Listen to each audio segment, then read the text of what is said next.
نبی اکرم صلی اللہ علیہ وسلم نے فرمایا کہ میری امت کے اندر 4 باتیں جاہلیت کی رہیں گی، ساری کی ساری امت نہیں چھوڑے گی، ایسے لوگ ضرور ہوں گے کہ جو یہ غلط حرکت جاہلیت والی کرتے رہیں گے۔ 4 باتیں کون کون سی ہیں؟ نبی اکرم صلی اللہ علیہ وسلم نے فرمایا کہ جاہلیت کی یہ 4 باتوں میں سب سے نمبر 1، متن میں تو شاہ صاحب نہیں لائے، الفخر فی الانصاب، اپنے نسب پر فخر کرنا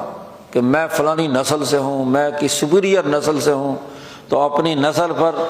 جو حکمران طبقات ہوتے ہیں وہ اپنے نسلی تفاخر میں مبتلا ہوتے ہیں، یہ جاہلیت کا طریقہ ہے۔ تو یہ جاہلیت کا طریقہ قطعی غلط ہے، لیکن لوگ چھوڑتے نہیں ہیں۔ حضور صلی اللہ علیہ وسلم کا اس بات کے کہنے کا مطلب یہ کہ تنبیہ کرنا ہے کہ چھوڑ دینا چاہیے، کیونکہ جاہلیت کی باتیں۔ اور دوسری حرکت یہ ہے کہ کسی دوسرے کے نسب پر طعنہ زنی کرنا کہ تو کسی کمی کمین کا بیٹا ہے، نائی کا پتر ہے، فلانا ہے، ڈھمکانا ہے، اس طرح کی باتیں کر کے کسی پیشے کی بنیاد پر کسی دوسرے انسان کے نسب پر طعنہ زنی کرنا، توہین آمیز رویہ اختیار کرنا، یہ دوسری حرکت ہے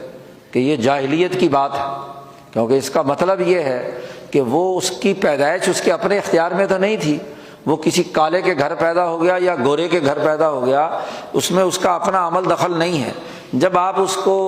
اس کے باپ کی گالی دیتے ہیں، اس کی ماں کی گالی دیتے ہیں، تو اس دراصل یہ دعوی جاہلیت ہے۔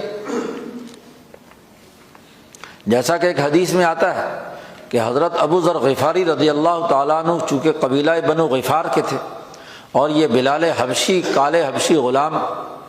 تو کسی بات پر ان دونوں کے درمیان کوئی مسئلہ ہو گیا، اختلاف ہو گیا، تو حضرت ابو ذر غفاری نے اپنے نسب پر فخر کرتے ہوئے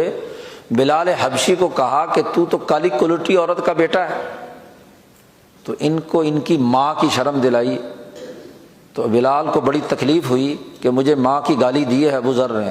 وہ حضور صلی اللہ علیہ وسلم کے پاس حاضر ہوئے اور حضور صلی اللہ علیہ وسلم سے کہا کہ ابو ذر نے میرے ساتھ یہ حرکت کی ہے۔ تو حضور صلی اللہ علیہ وسلم نے ابو ذر کو بلا لیا، پوچھا اعیرتہ بامہ، تو نے اس کو اس ماں کی گالی دی تھی؟ تو انک امرؤ فیک جاہلیہ، تو ایک ایسا آدمی ہے جس کے اندر ابھی جاہلیت کے اثرات ہیں، تیری تربیت ابھی پوری نہیں ہوئی کہ تو انسان کو حقیر سمجھتا ہے، اس کو کالی ماں کا بیٹا کہا تو نے کیوں؟ بڑی ڈانٹ ڈپٹ کی تو ابو ذر غفاری رضی اللہ تعالیٰ عنہ نے معافی مانگی اور علیحدہ لے جا کر بلال سے کہا کہ دیکھو میں زمین پر لیٹتا ہوں، اپنی ایک گال زمین پر رکھتا ہوں